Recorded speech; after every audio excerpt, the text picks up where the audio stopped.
ఈరోజు 23 భగవద్గీత 7వ అధ్యాయం 23వ శ్లోకం. భగవద్ విజ్ఞానము. చెప్పండి. అంతవత్తు ఫలంతేషాం అంతవత్తు ఫలంతేషాం తద్వ అత్యల్పమేధసాం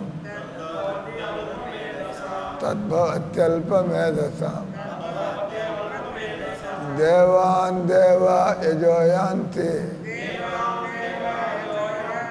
దేవాన్ దేవా యజోయాంతి మద్భక్త యాంతి మామపి మద్భక్త యాంతి మామపి. అంతవత్తు ఫలంతేషాం తద్భవ అత్యల్పమేధసాం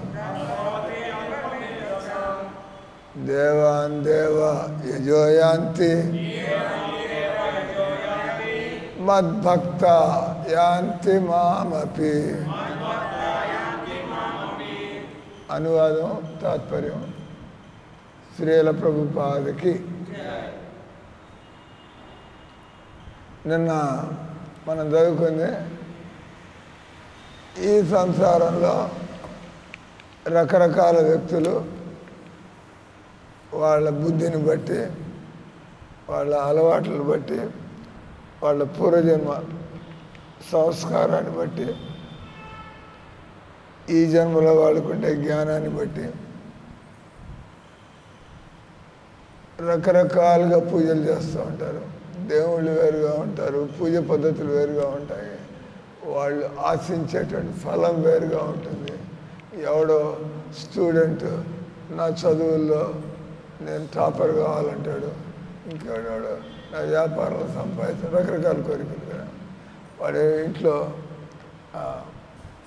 నా మొగుడితో ఉండే సంబంధం ఆ గొడవలు పోయి ప్రశాంతంగా బతికారు, రకరకాల వాళ్ళ ప్రాబ్లమ్స్ని బట్టి రోగం పోవాలని చెప్పి.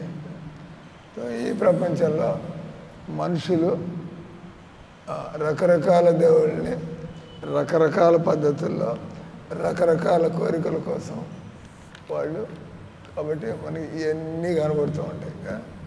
కానీ ఎవరైతే భగవద్గీత దగ్గరికి వెళ్తారో, ఎవరైతే ఒక కృష్ణ భక్తుడైనటువంటి గురువు దగ్గరికి వెళ్తావు, గురువు అనగానే వాడు కృష్ణ భక్తుడై ఉండాలి. గురువు అంటే కృష్ణుని పరిచయం చేసేవాడు, దేవుణ్ణి పరిచయం చేసేవాడు. అంటే ఇక్కడ ఏదో మా గురువు గారు ఇదంతా కూడా మనం బుద్ధి లేనటువంటి పనులు. మీ గురువు మా గురువు, వాడు గురువు అయితే మీ గురువు కూడా మా గురువు చెప్పిందే చెప్పాలి. అంటే మీ గురువు మ్యాథమెటిక్స్ టీచరు, మా గురువు మ్యాథమెటిక్స్ టీచరు, ఇద్దరు కూడా సబ్జెక్ట్ చెప్పాలి. అంటే మా గురువు గారు మ్యాథమెటిక్స్ టీచర్ నాకు సినిమాల గురించి బాగా చెబుతాడు, వాడి పని అది కాదు. మ్యాథమెటిక్స్ టీచర్ సినిమాల గురించి చెప్పడం అయింది.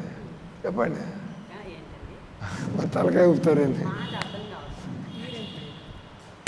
అందరూ. ఇదేందో మాకు అర్థం కావట్లేదు అంటారు, వీళ్ళంతా తలకాయలు ఊపుతూ ఉంటారు. మాకు బాగానే వినపడుతుంది, వాళ్ళందరికీ వినపడుతుంది.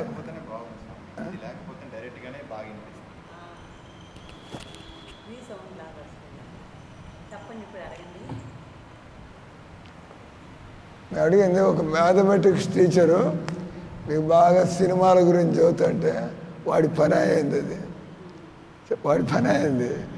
మ్యాథమెటిక్స్ టీచర్ మీకు మ్యాథమెటిక్స్ నేర్పించాలి, అంతే కదా. ఇంకా వినపట్లే.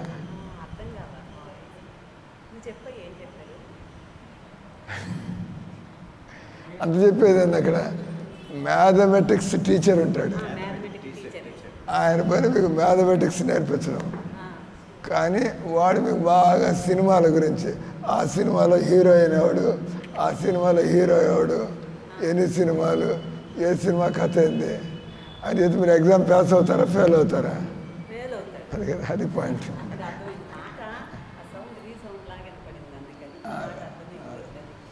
అంటే నేర్చుకుంటే అప్పుడు వాళ్ళకి వస్తుంది. కాదు, గురువు అనేవాడు ఇష్టం వచ్చినట్టు చెప్పడానికి లేదు. వాడు దేవుడి గురించి చెప్పాలి. వాడికి దేవుడి గురించి తెలియకపోతే వాడు జనాన్ని మోసం చేయకూడదు. తెలిస్తే చెప్పు, లేకపోతే పోతా ఉండు, అడుక్కుతాను. కానీ మమ్మల్ని గురువుగా మమ్మల్ని మోసం చేయమాక. అంటే జీవితంలో మామూలుగా దేవుడు అందరికీ ఒక్కడే. కానీ ఎందుకు అందరూ అలా పూజించడం లేదు తెలియదు.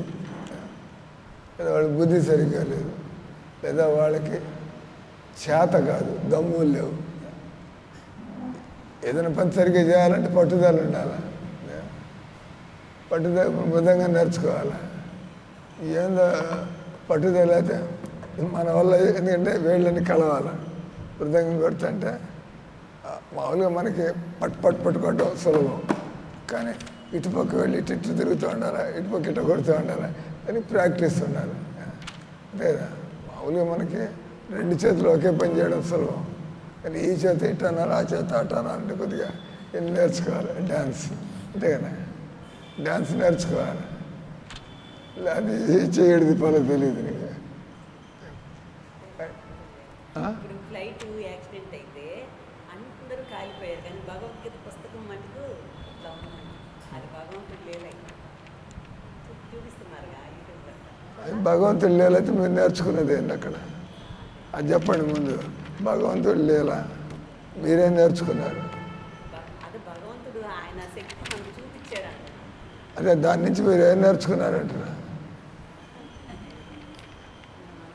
నేను భగవద్గీత ఇంట్లో పెట్టుకోవాలా, నేను భగవద్గీత చదవాలా, భగవద్గీత తలకెక్కించుకోవాలా, భగవద్గీత పద్ధతిలో బతకాలా, అది పాయింట్ అక్కడ. అది లేదు భగవద్గీత కాలు లేదంట, స్వయం చేయాలి, మీరు తెచ్చుకోండి పోయేది.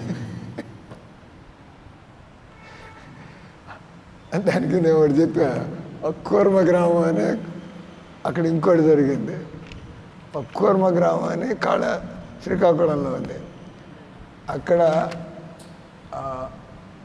మా భక్తులు ఎంటెక్ చదువుకుని, బీటెక్ చదువుకుని, ఎంబీఏ చదువుకుని, పెళ్ళాం బిడ్డలతో కృష్ణ భక్తి ఎక్కువైపోయి వాళ్ళంతా పట్టణాలు ఉద్యోగాలు వదిలిపెట్టి అక్కడ ఒక 50 ఎకరాలు తీసుకుని బావిలోంచి నీళ్ళు తవ్వుకుంటూ, వాళ్ళు కట్టిపోయల మీద వంటలు వండుకుంటూ వాళ్ళు ఎన్ని చేస్తున్నారు అంటే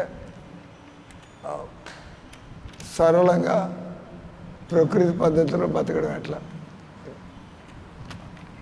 చేస్తున్న ఎవరో దుండగులు వాళ్ళు మందిరానికి నిప్పట్టించారు. అది 120 అడుగులు పొడవు, 60 అడుగులు వెడల్పు. మా మందిరం కంటే పెద్దది అనమాట హాల్. అంటే మనది 40కి 90. ఎంత? మన మందిరం హాల్ సైజు 40కి 90, వాళ్ళది 120కి 60 పెద్దది. దానికి వాళ్ళు నిప్పు పెట్టారు. ఎవరు దానికి కిరోసిన్ కోసం నిప్పు పెట్టారు. దానిలో వాళ్ళ పుస్తకాల స్టాక్ భగవద్గీతలు వందలు కాలిపోయాయి. ఇప్పుడు దానికే అంటారు. అక్కడ ఒక భగవద్గీత కాలలేదు, ఇక్కడ 100 భగవద్గీతలు మసిబూడిదైపోయినాయి. ఆ స్వామి విగ్రహం కూడా ప్లాస్టిక్ విగ్రహం, అది కూడా కాలిపోయి. అంతే పెద్ద మంటలు ఉంటే, చిన్న సెగ అయితే పర్వాలా, పెద్ద మంటలో పెడితే అది దానికే ఉంటారు. మరి అది కాబట్టి మీరు చేయాల్సిందే, మనం జీవితంలో ఇవన్నీ చూడకుండా ఉండాలంటే ఇక్కడి నుంచి బయటపడడం మేలు. బయటపడాలంటే భగవద్గీత, అది ఇప్పుడు భగవద్గీత కాలిపోయింది. ఆ భగవద్గీత జ్ఞానం మీకు కలిగితే, లోపల భగవద్గీత జ్ఞానం ఉంటే కాలిపోయినా కూడా నేర్చేసుకున్నారు కదా.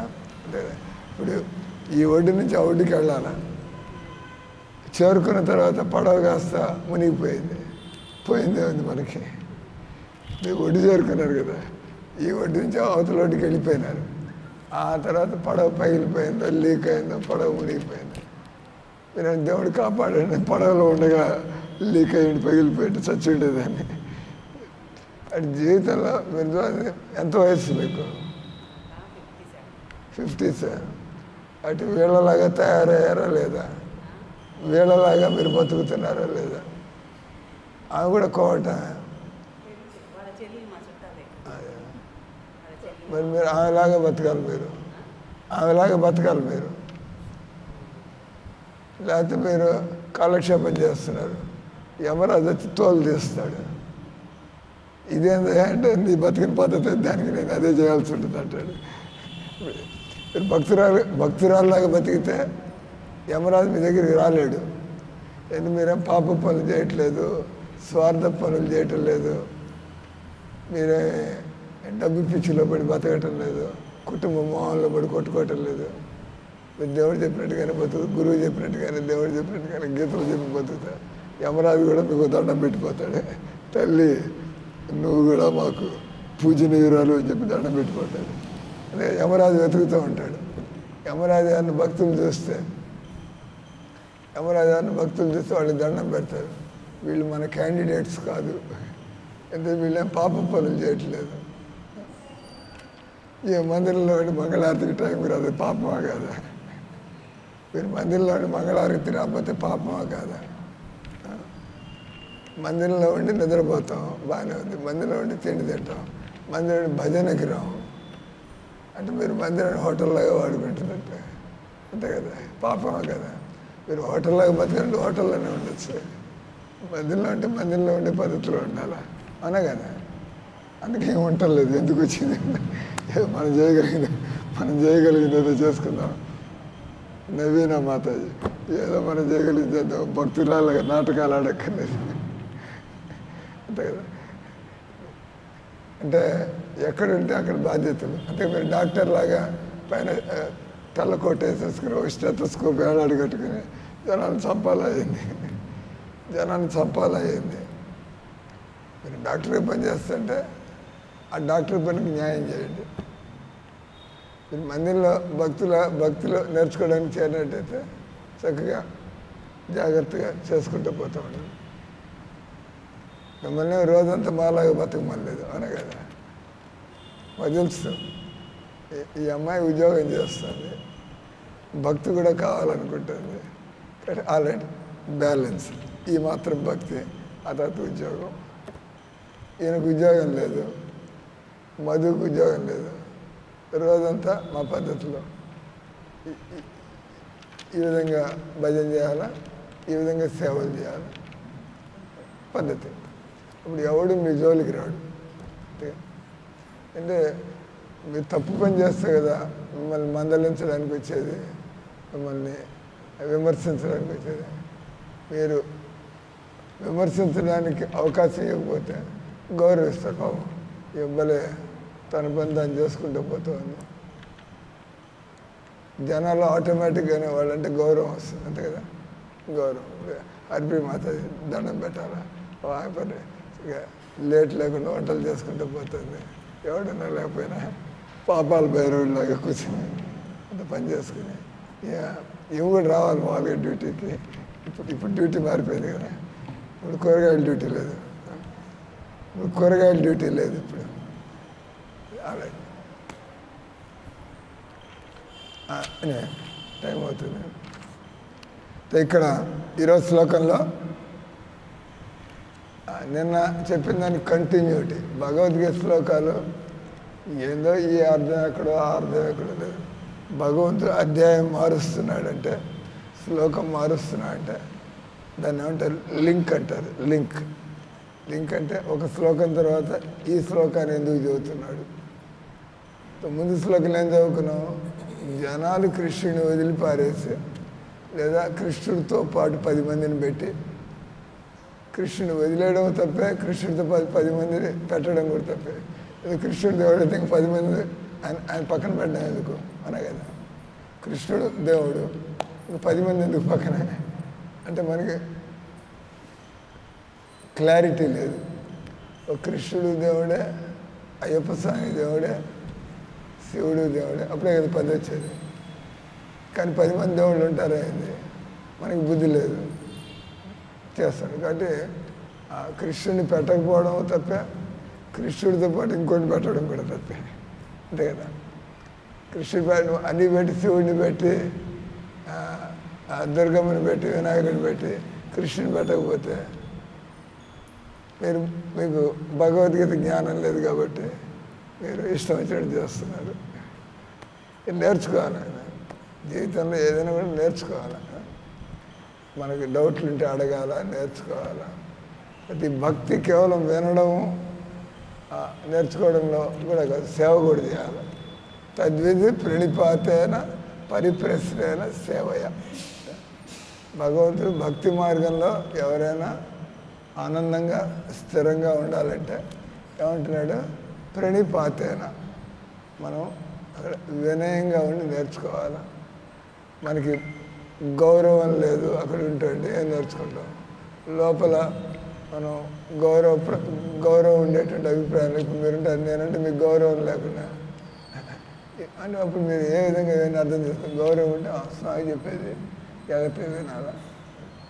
అంటే ప్రణిపాతేన పరిప్రశ్నేన. గొర్రెలాగా తలకాయ ఊపక్కర్లేదు, వింటారు, అర్థమవుతుంటే తలకాయ ఊపుతారు, అర్థం కాకపోతే చేస్తారు. స్వామి ప్రశ్న అంతేగా. దాన్ని ఏమంటారు? ప్రణిపాతేన పరిప్రశ్న సేవ. సేవ అంటే వీళ్ళు మాట్లాడేటువంటి విషయం ఎంతో లోతైనటువంటి విషయం. వీళ్ళు అనుభవంతో, భక్తి సాధన చేయకుండా దొరకదు.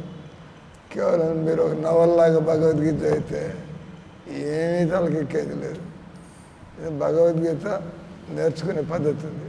తద్విధి ప్రణిపాతేన పరిప్రశ్నేన సేవయ. అప్పుడు గురువు గారు చెప్పేది తిన్నగా మీ హృదయంలోకి పోతుంది.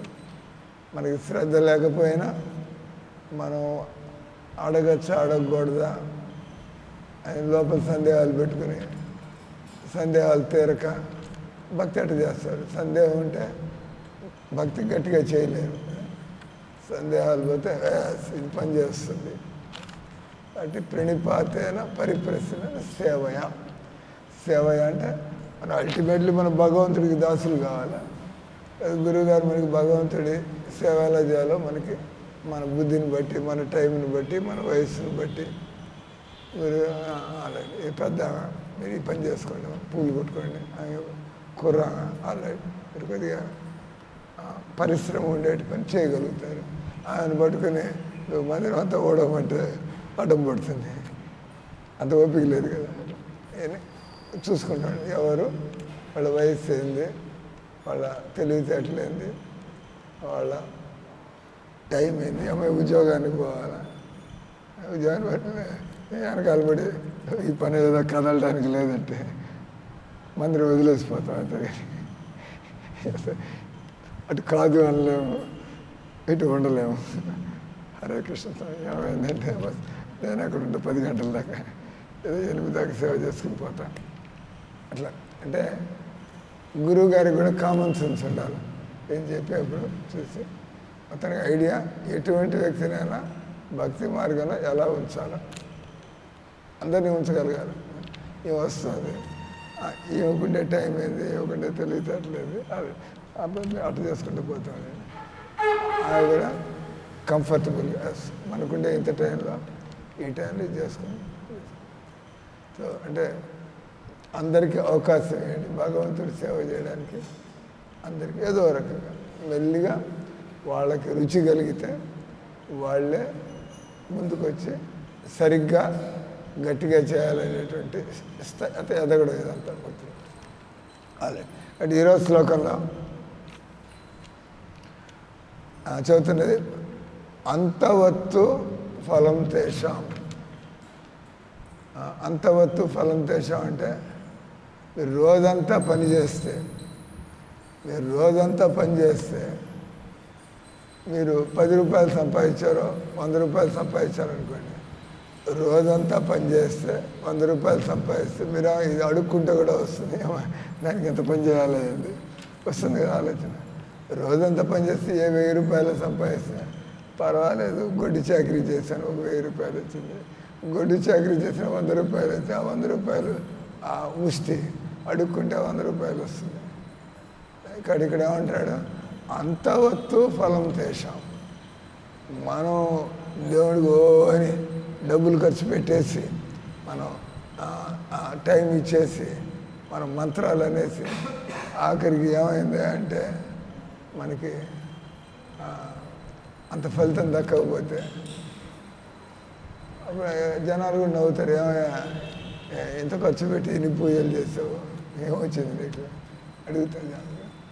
అంటే అన్నాడు భగవంతుడు, అంతవత్తు ఫలం తేషాం, మీరు నిజమైన దేవుణ్ణి కాకుండా మిగతా వాళ్ళందరినీ మీరు పూజలు చేసినట్లయితే ఏమంటున్నాడు, వాళ్ళు ఇయ్యగలిగేటువంటిది వినాయకుడు నీకు ఒక 5 కోట్లు ఇస్తాడు. కానీ నువ్వు 5 కోట్లు వచ్చాయని చెప్పి నీ పొట్ట అంత పెద్దది అయిపోతున్నాయి వినాయకుడి పొట్టలాగా, వీలు కాదు.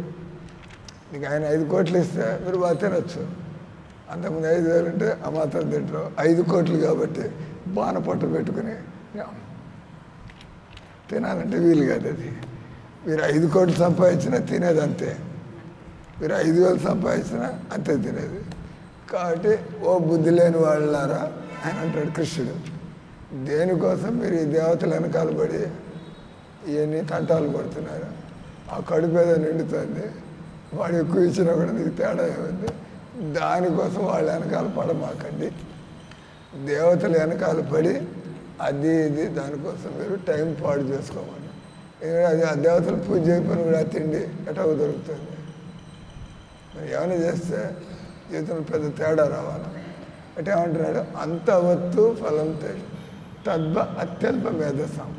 అంటే ఆయన తర్వాత చదువుతున్నాడు, బుద్ధి లేని వాళ్ళు అల్ప బుద్ధి అంటే ఏమని, ఈగో ఉంటే నీకు బుద్ధి లేదంటే మీరు ఇబ్బంది పడతారు. ఏం సాయన అందరి ముందు ఇట్లా అవమానం చేస్తున్నా బుద్ధి లేదా అని అన్నాడు. కానీ నీకు అంత ఎక్కువ తెలివితేటలు లేదమ్మా అంటే కొద్దిగా తెలివితేటలు ఉన్నాయి. పదం అదే, నీకు బుద్ధి లేదా నీ మొహం మీద అంటే లేచిపోతావు ఇక్కడి నుంచి. నీకు తెలివితేటలు బాగానే ఉన్నాయి కానీ కొద్దిగా ఇక్కడ పర్వాలేదు, మొత్తానికి పనిపాటు చేసావు. నీకు బుద్ధి లేదని చెప్పేసి నువ్వు పనిపాటు చేసినందుకు అనొచ్చు, లేదా నీకు తెలివితేటలు బాగానే ఉన్నాయి కానీ ఈ పని చేయలేకపోయావు అన్నా కూడా బుద్ధి లేదు లేదని అర్థం. అంటే కృష్ణుడు ఏం చెబుతున్నాడు, అల్ప మేధస్సం, తక్కువ తెలివితేటలు ఉన్నవాళ్ళు ఇటువంటి పనులు చేస్తూ ఉంటారు. ఆ తర్వాత లైన్లో ఏమంటున్నాడు ఆయన, దేవాన్ దేవా యజోయాంతి, నువ్వు బతుకంతా కూడా శివభక్తుడైపోయి విభూతులు పూసేసుకొని ఒళ్ళంతా శ్మశానాల్లో కూర్చొని శివుడితో పాటు ఏం చేస్తే దేవాన్ దేవా యజోయాంతి, నీ బతుకంతా కూడా ఒక దేవతకి నువ్వు, మేమంతా మా బతుకు కృష్ణుడికి మేము అర్పించాము. అట్లా ఎంతోమంది శివుడికి అర్పిస్తున్నారు, ఎంతోమంది అయ్యప్ప స్వామికి అర్పిస్తున్నారు, ఎంతోమంది వెంకయ్య స్వామికి. అక్కడ భక్తులు రాత్రి బాళ్ళు ఆయన దగ్గర పడి ఉంటున్నారు. ఇక్కడ భక్తులు మీరు అంత దూరం నుంచి వస్తున్నారు, మీరు ఆ పాత బజార్లోంచి చిన్న బజార్లోంచి మీరు ఇంత దూరం వచ్చి ఇక్కడ కూర్చోండి. అక్కడ గుళ్ళు గోపురాలు చాలానే ఉన్నాయి, అక్కడ చాలానే ఉన్నాయి, కృష్ణ మందిరాలు కూడా ఉన్నాయి. అక్కడ ఇక్కడికి ఎందుకు వస్తున్నారు? ఇక్కడ భజన జరుగుతుంది, మనశ్శాంతి ఉంది.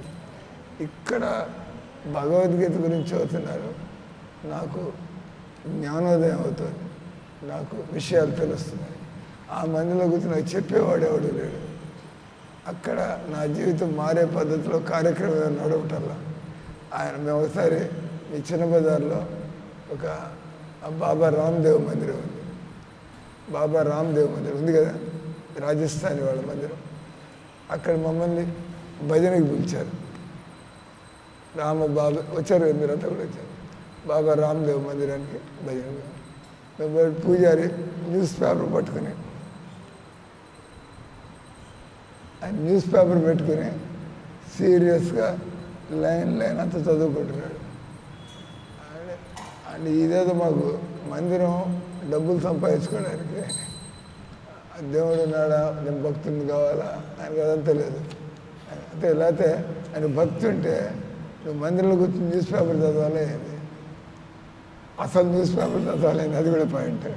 అసలు న్యూస్ పేపర్ చదవాలా, మందిరంలో కూర్చొని చదవాలా, పాయింట్. అంటే పాపం ఆయనకి ఆ మందిరంలో కూర్చొని చేస్తున్న పూజల వల్ల ఏం అనుభవం కలగటం లేదు. ఇది పూజలు చేయకపోతే నాకు జీతం ఇయ్యరు అంటే జీతం కోసం ఆ పూజలు చేయడం పొద్దున సాయంత్రం. మిగతా టైంలో న్యూస్ పేపర్ పెట్టుకుని ఓ సెల్ ఫోన్ పెట్టుకుని అది ఇది మాట్లాడుతుంది కదా. అందుకని ఏమంటారు ఇక్కడ దేవాన్ దేవ యజోయాంతి. నువ్వు బతుకంతా కూడా నువ్వు ఆ వినాయకుడిని పూజించిన, నీ బతుకంతా నువ్వు ఆ మురుగన్ని పూజించిన, అమ్మవారిని పూజించిన ఏమవుతుంది అన్నాడు, బహుశా ఆ దేవలోకాలకు పోతావు. అందుకే ఏ దేవుడిని పూజిస్తే ఆ లోకాలు. మీరు కృష్ణుని పూజిస్తే గోలోకానికి పోతావు, నువ్వు శివుని పూజిస్తే కైలాసానికి పోతావు, అంటే నువ్వు ఇంద్రుడిని పూజిస్తే ఇంద్రలోకానికి పోతావు. భగవంతుడు అన్నాడు నీ బతుకంతా పూజలు చేస్తే ఎక్కడికి పోతావా అంటే, అంతే కదా నువ్వు ఎమ్మెల్యే గారిని రోజు పోయి ఆయన కాళ్ళు పిసికి సార్ అంటే ఆయన పని చేసి వాడు ఏమి కలుగుతాడు, నీకు ఆనందం కలుగుతాడా, నీకు ముక్తిని కలుగుతాడా, ఏదో నీకు ఉద్యోగం పారేస్తాడు. వాళ్ళ మున్సిపల్ ఆఫీస్లో చపరాశిగా పనిచేయగానే ఉద్యోగం, నీకు క్లర్క్గా నీకు ఉద్యోగం అంటే ఆయనకి కలిగేది అంతే. ఆయనకి ఆనందం ఏందో తెలియకపోతే, ఆయనకి ఎలా మోక్షం కలుగుతుందో తెలియకపోతే, మీరు బతుకంతా సార్ అంటే ఆ ఎమ్మెల్యే గారు ఏర్పడి ఉంటే ఆయన ఏం చేస్తాడు, నీకు ఏదో చిన్న ఉద్యోగం చూపిస్తాడు నీకు, దాంతో నువ్వు ఇంత సంపాదించుకుంటావు. కానీ ఏమీ మార్పు రావటంలా.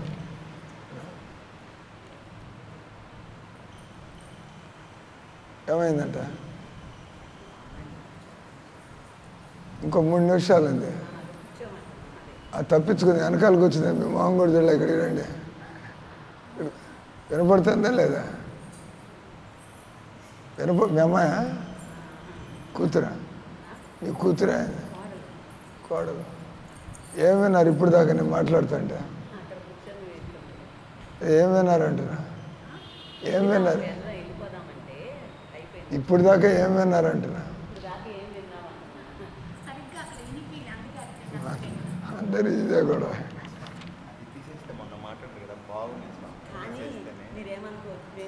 వచ్చినప్పుడు మీ మాట స్పష్టంగా ఉంది, మరి ఏది మీద కొద్ది స్పష్టత ఎక్కింది. దానివల్ల ఏమో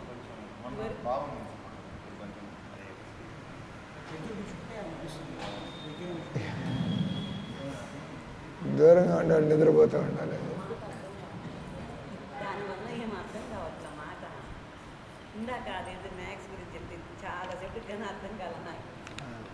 కాబట్టి 3వ లైన్లో నీ బతుకంతా భగవద్గీత తెలియకుండా మీరు ఆ శివుడిని నమ్ముకును, అమ్మవారిని నమ్ముకును, అందరినీ నమ్ముకుని కొద్దిగా సోమవారం, ఈరోజు శివాలయం, ఈరోజు మంగళవారం, ఈరోజు హనుమంతుడు, ఈరోజు గురువారం, ఈరోజు సాయిబాబా, ఈరోజు శుక్రవారం అమ్మవారు చేస్తూ ఉంటుంది జరగదు. కానీ ఏమంటున్నాడు ఇక్కడ, దేవాన్ దేవ యజోయాంతి. మనం చనిపోయేప్పుడు వాళ్ళు ఏదో జోకేశారు. ఏంటంటే ఒక ముస్లిము, ఒక క్రిస్టియను, ఒక హిందూ ముగ్గురు పడవలో పోతున్నారు. ఆ పడవ కాస్త మునిగిపోయింది. వాడేమంటున్నాడు క్రిస్టియన్, జీసస్ జీసస్ జీసస్. నేను ఆయన ఒక జీసస్ పేరే, వాళ్ళు ఒకటే దేవుడు వాళ్ళకి. జీసస్ నన్ను కాపాడు, నన్ను కాపాడు అంటే వచ్చాడు ఒక ముసలాడేవాడు, వచ్చాడు కాపాడడానికి జీసస్. ఆ తర్వాత అల్లా అల్లా అల్లా నన్ను కాపాడంటే వాడేవాడు వచ్చాడు ఆయన కాపాడడానికి. ఈయన ఎందుకంటే ఈయన సోమవారం అక్కడికి పోయాడు, మంగళవారం ఇక్కడికి పోయాడు, పోతాడు. ఈయన ఓ వినాయక, ఓ గణేష్, ఓ గణేష్ పాప ఆయన బొజ్జ పొట్ట ఆయన వస్తున్నాడు.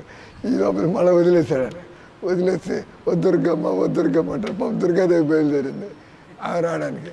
మధ్యలో ఆమెను ముంచేశాడు. ముంచేసి ఓం నమస్తే, ఓం నమస్తే. ఎవడికి రావాలో తెలియటం అక్కడ.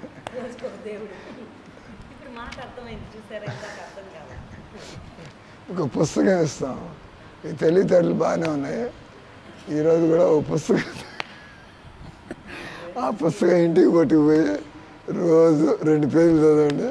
మీ కోడలు కూడా చదవమనండి. ఇద్దరు కలిసి చదవండి. వీళ్ళంతా వినే రకాలు కాదేమో, నిద్రపోవడానికి బాగానే ఉంటుంది ఈ రీత్సం. కాదు మాకు అలవాట్లేక వాళ్ళు చెప్పాలి కదా, మీరు అన్నది గట్టిగా వీళ్ళు చెప్పటంలా, మాకు వినపట్టలేదు ఆపు చేయాలని చెప్పి మనకి ఇది వినకుండా ఉండడం అలవాటు.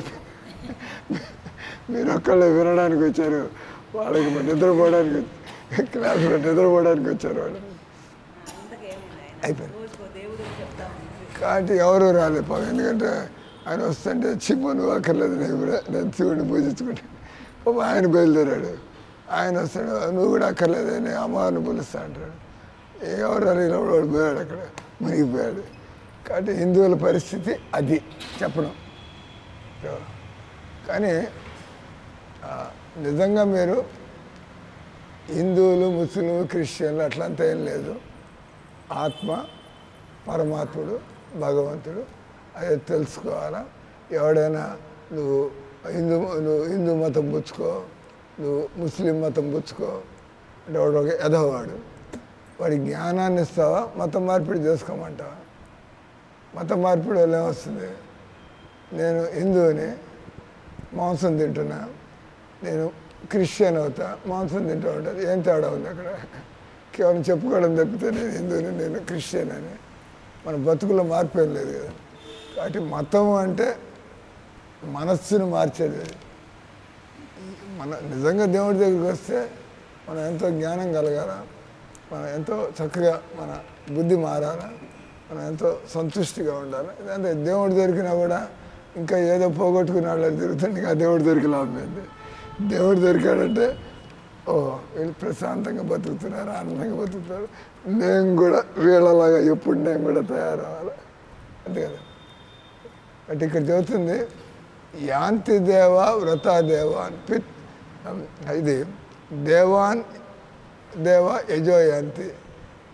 బతుకంతా ఒక దేవతను పూజిస్తే బహుశా ఏదో ఇంద్రలోకానికి చంద్రలోకానికి పోతావు, అది పర్మనెంట్ కాదే. ఆ దేవతలు పోస్ట్ అయిపోతుంది, నీ పోస్ట్ అయిపోతుంది, మళ్ళీ ఇక్కడికి రావాలి. పర్మనెంట్ అంటే గోలోకానికి పోవాలి, వైకుంఠానికి పోవాలి. వైకుంఠానికి పోవాలంటే అక్కడ విష్ణుమూర్తి ఉంటాడు. కాబట్టి నిజంగా మీరు ఆనందంగా బతకాలా, నిజంగా మోక్షం కలగాల, నిజంగా ఇక్కడ మీరు దేవుడిచే కాపాడబడాలంటే ఆ దేవుడు ఎవడో తెలుసుకోవాలి. అందుకని ఆయన చెబుతున్నాడు దేవాన్ దేవయజోయాంతి మద్భక్త. ఏ విధంగా కృష్ణుడి రూపం చూస్తాం మనం. కృష్ణుడు ఎప్పుడు కూడా 20 ఏళ్ళ కుర్రాళ్ళలాగా కనబడతారు. మీరు కృష్ణ భక్తులైతే మీరు కూడా ఈ శరీరం మార్పిడిపోయి, ఈ శరీరం మారడం అంటే మనం పాపపు వ్యక్తులు. మనం చేసిన పాపానికి ఒక శరీరం మన మీద పడేసి ముసలితనంతో చావయ్యా, ఈ రోగాలతో చావయ్యా, మళ్ళా నువ్వు చనిపోయి ఉన్న వాళ్ళందరినీ పోగొట్టుకుని మళ్ళీ కొత్త బతుకు ప్రారంభించు. కాబట్టి మనం విష్ణుమూర్తిని పట్టుకోనంత వరకు మన బతుకు గందరగోళంగా ఉంటుంది. ఏ రోజైతే కృష్ణుని పట్టుకుంటాం మద్భక్త యాంతి మాం అపి, ఎవడైతే నా భక్తుడు అవుతాడో అతడు నిజంగా ఈ చావు పుట్టుకల నుంచి, ముసలితనం రోగం నుంచి బయటపడి ఎలాంటి అసంతుష్టి, ఎలాంటి దుఃఖాలు లేకుండా ఆనందంగా బతుకుతాడు. కాబట్టి భగవద్గీత ఉద్దేశం అది. ఈ భగవద్గీత అటు మాట్లాడు కృష్ణుడు నువ్వు నా భక్తుడు కాదు అంటాడు. అది అర్థమైతే ఇంత ఎక్కువ భగవద్గీత చదవకపోయినా కూడా పర్వాలేదు, ఎందుకు అయిపోయింది. భగవద్గీత నుంచి కృష్ణుడు దేవుడు అని తెలిసిపోయింది. కాబట్టి నేను కృష్ణుడి నియమాలను పాటించాలా, కాబట్టి నా మనసు ఎప్పుడు కృష్ణుడి మీద ఉండేట్టు చూసుకోవాలా, అయిపోయింది పని. హరే కృష్ణ హరే కృష్ణ కృష్ణ కృష్ణ హరే హరే, హరే రామ రామ రామ హరే హరే. హరి బోల్. ఏం చదువుకున్నారు మీరు?